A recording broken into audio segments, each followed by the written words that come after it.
Hey, good morning. Welcome back to Deer Corner. Got a chance to get up here this weekend. Been away for several weeks and got to get a chance to get up here. Got to take it easy and don't overdo it. But yeah, I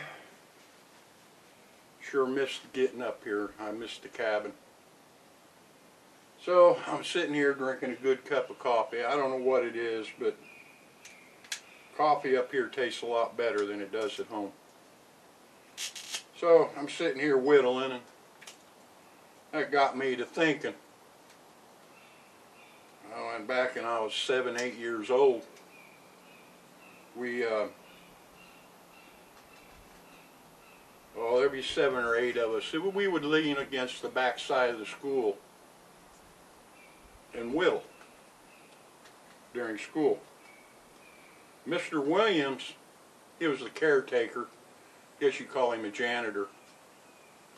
And he would always have us a 5-gallon bucket of little wood blocks, because he did cabinetry. He built cabinets.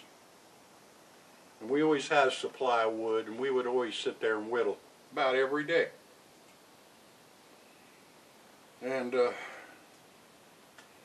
we would sit there and whittle away. But come to think about it, that's pretty funny, because today Mr. Williams has been thrown in prison for issuing kids blocks of wood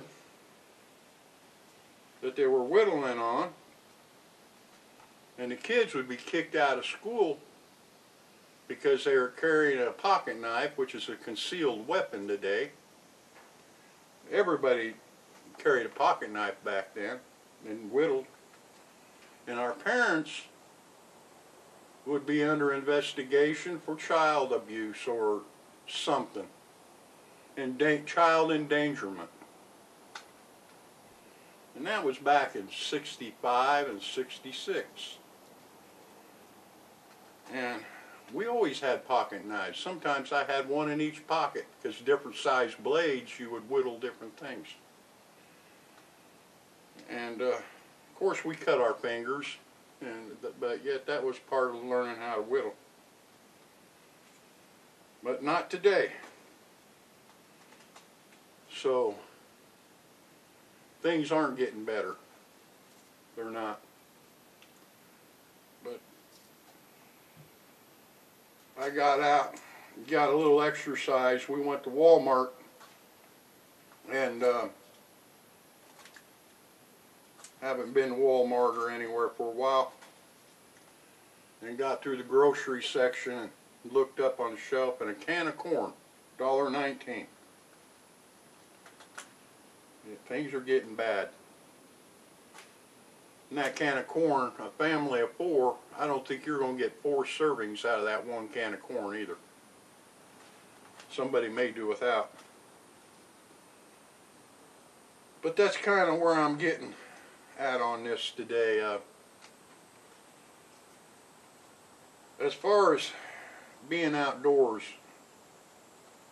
and I love it outdoors. I was born and raised. I ran outdoors since I could remember. I was in the woods. But there's a record sales now going on tents. Walmart, Amazon.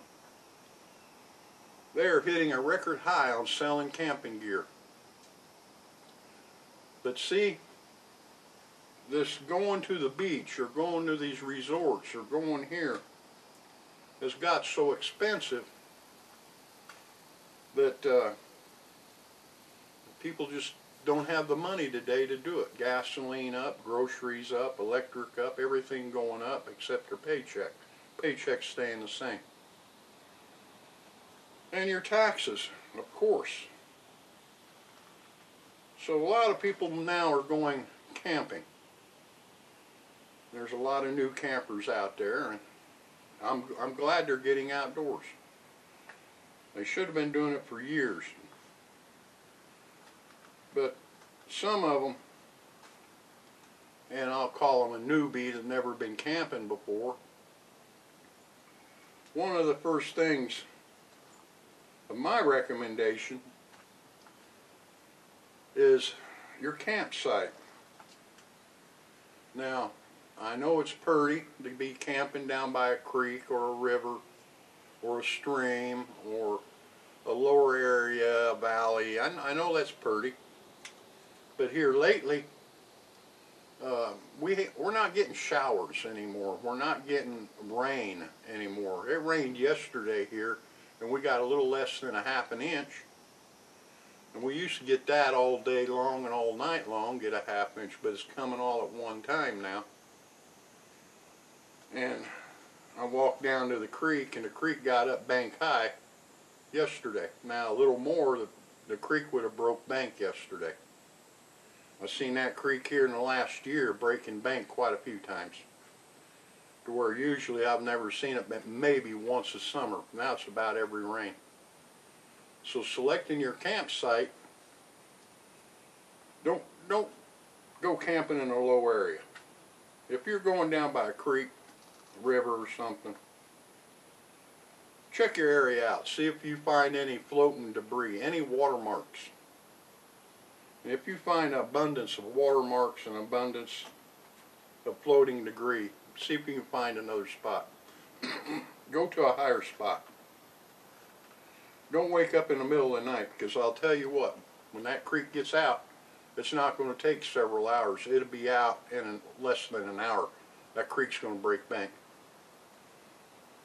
So, your campsite is one thing. And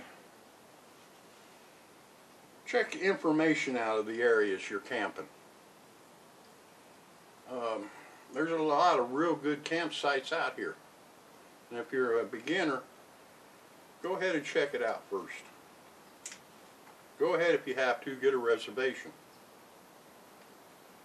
And find out more about it.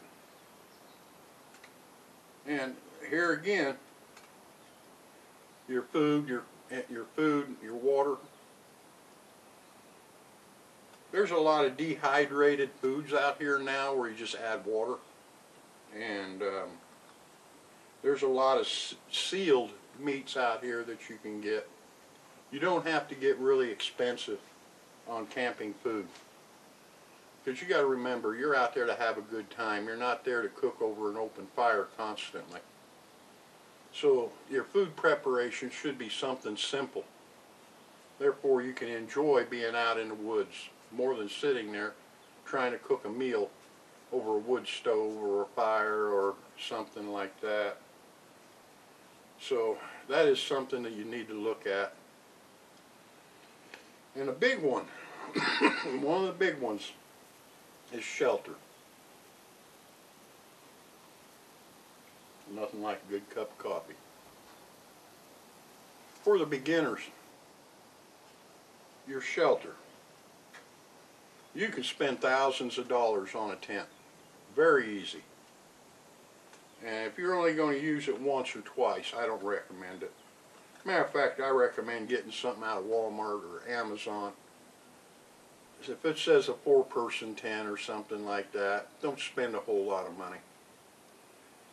If you like it and you keep doing it, and then yes, I could see after that. Because see, for the price of a good motel room for a family of 4, and a meal, and a breakfast, you can buy a tent and all the camping gear today, and have it to use over and over and over.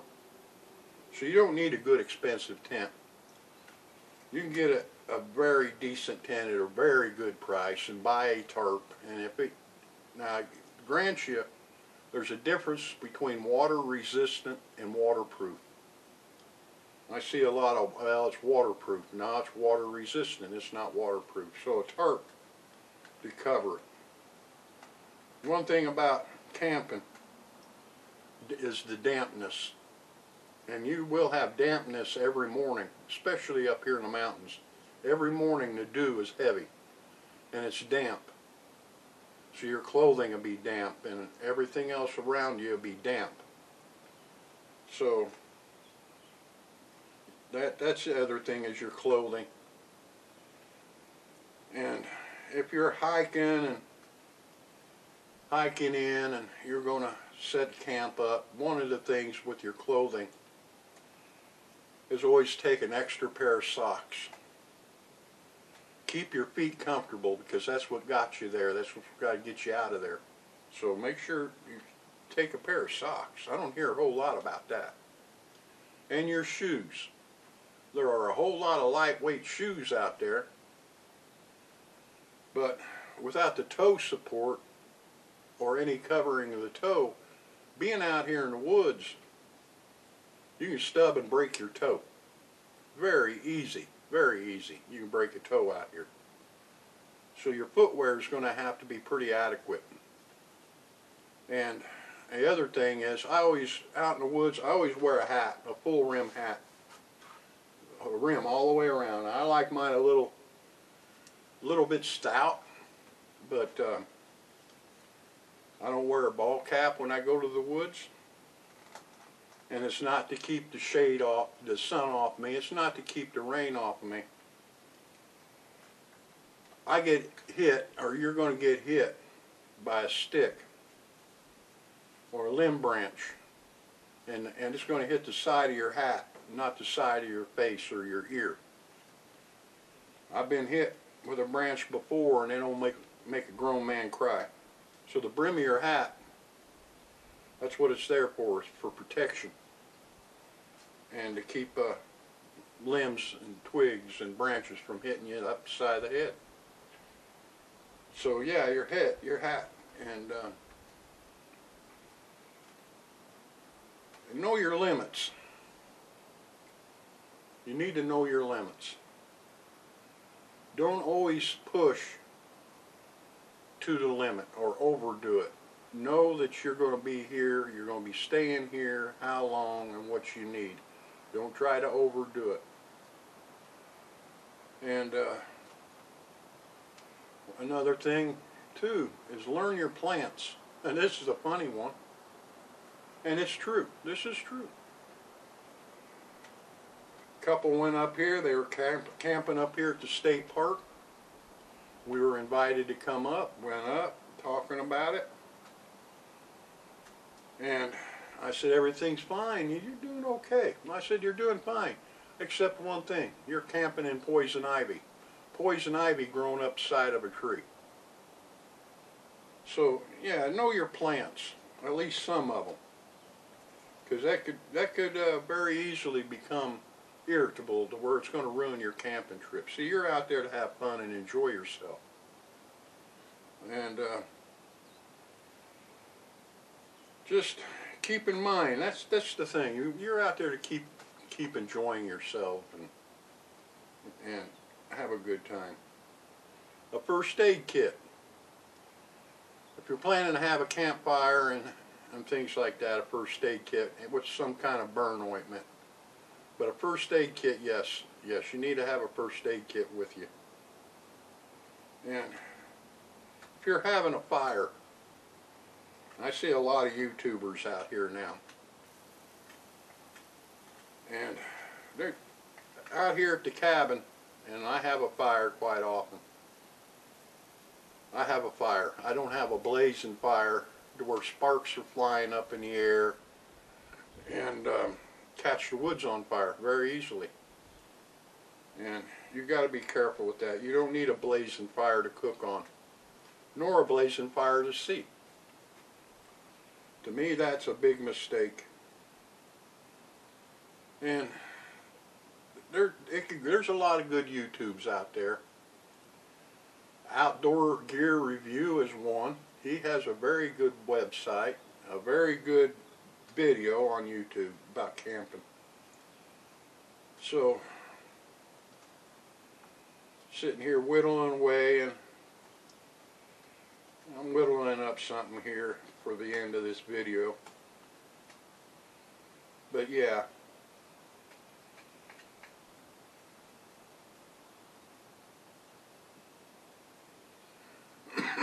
Now,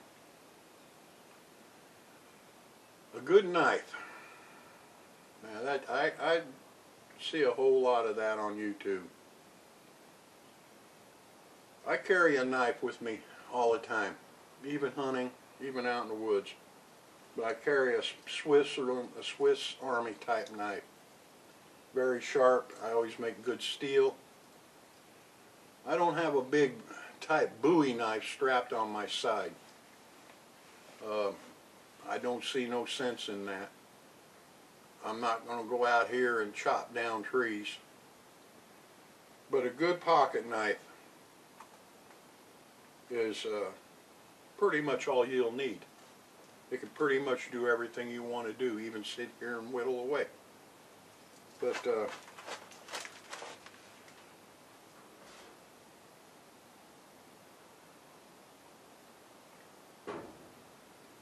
always let somebody know where you're going. Especially if you're hiking and you're going to do an overnight hike. Now up here in the mountains, there's three trails. One's 12 miles long, 24 miles, and I think it's 32 miles.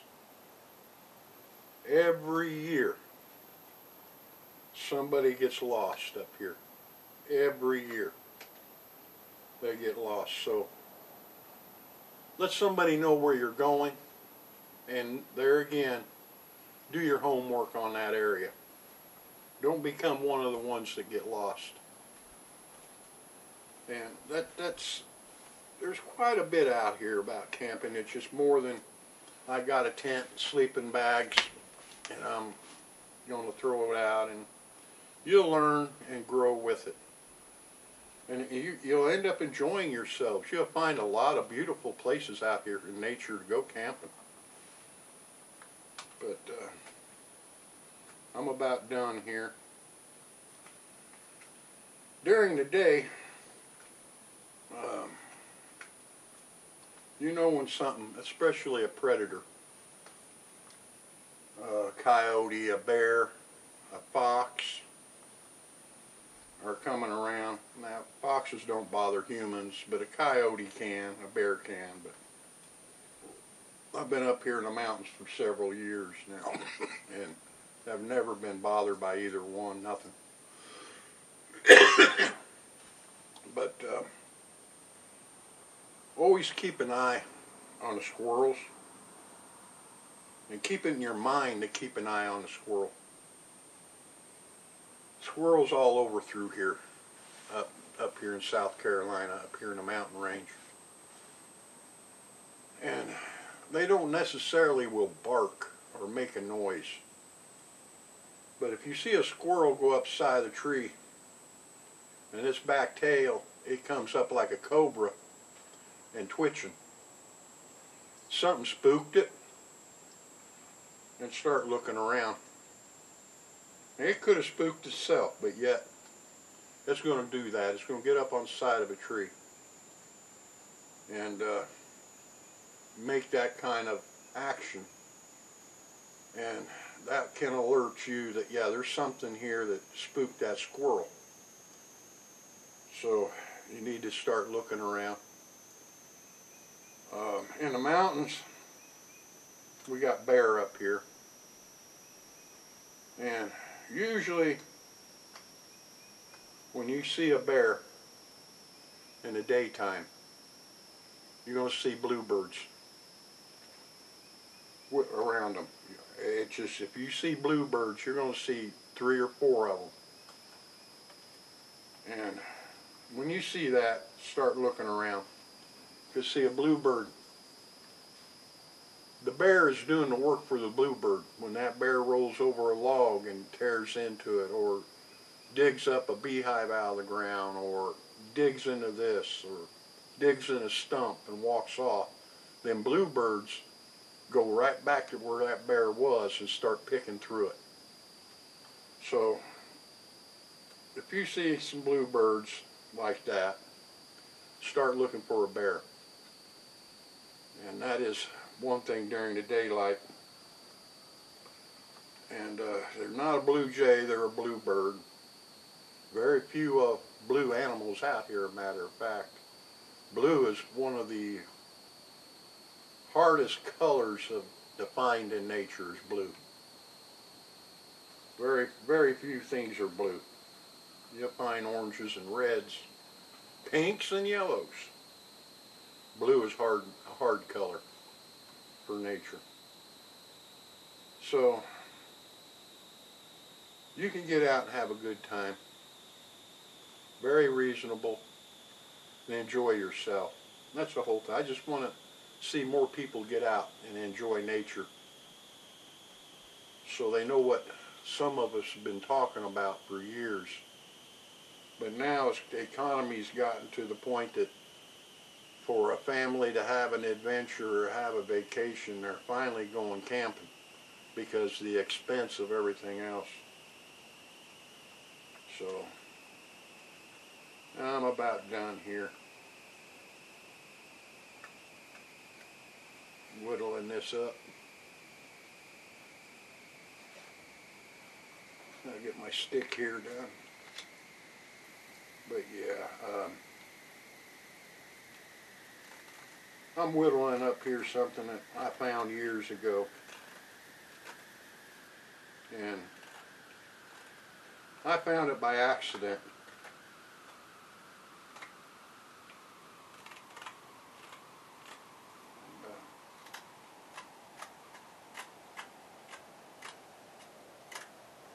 Get my little stick here done.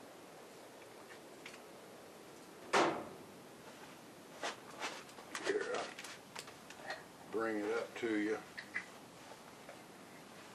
See if you get a shot. Meet my little friend. Been whittling on him for a little while.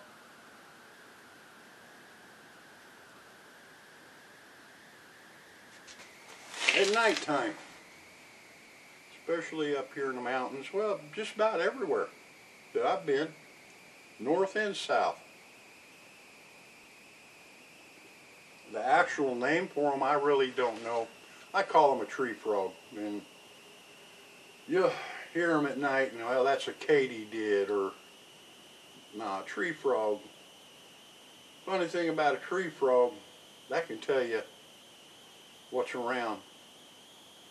And I whittled this little booger up. Now, I found a walnut shell does better. A half a walnut shell that you hollow out, and then you put the saw teeth on the back top side of it, and then whittle your little stick up. Works real good. Sounds real good. But you can get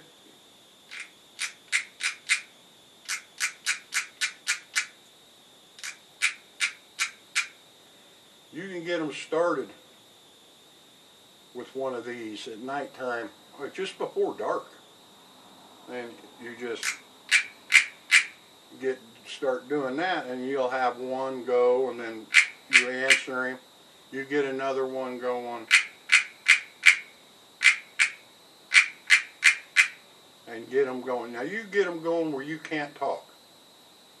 And them tree frogs will just get louder and louder and louder, and the whole woods will get going.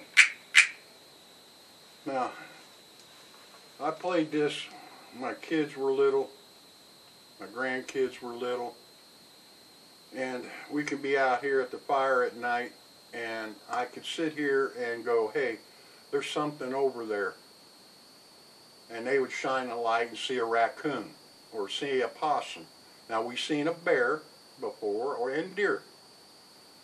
And it was like, Dad or Grandpa, how did you know that? Well, I can see good at dark, but that's not the truth. The truth is your tree frog. If you get them going at your campsite, you sit there and get them going around your campsite. I had them on my chair before.